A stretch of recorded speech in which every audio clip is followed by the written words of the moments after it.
আর এই কিন্তু মাটন কষাটা হয়ে গেছে, এখন কিন্তু মাটনের থেকে সেই জলটাও ছেড়ে এসছে। এবার কি যাবে জল, তাই তো? জল যাবে, জল নেবো স্যার। এখন যাচ্ছে জল, তাই তো? ওকে, দিয়ে দাও। আচ্ছা, আলু দেখতে পাচ্ছি না, বাঙালির তো আলু প্রিয়। আলু প্রিয় বাঙালি। আমাদের এখানে আলু চলে না। এটাই সিগনেচার আইটেম, তাই না? আচ্ছা, তোমাদের এখানে আলু চলে না, তাই তো?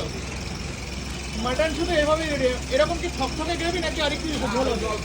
আরেকটু জল পড়বে, আরো জল পড়বে।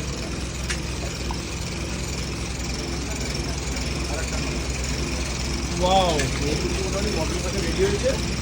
আমি শুধু দাদার কাছে আরেকবারও জিজ্ঞেস করবো, দাদা কড়াইতে তো মাটন করছেন, মাটন কি গলবে? হ্যাঁ, বলবো না কেন? গরমের মতন গলবে? একদম 100% বলবো। যাক, দাদা বলেছে 100% গলবে। এবার খাওয়ার সময় কিন্তু আমি খেয়েই দেখবো সত্যি কি গলে। না, সত্যি অসাধারণ গন্ধ বেরিয়েছে। এই জন্যই কিন্তু এই হোটেলটার এতটাই প্রিয়। আর একটু জল যাবে, তাই তো?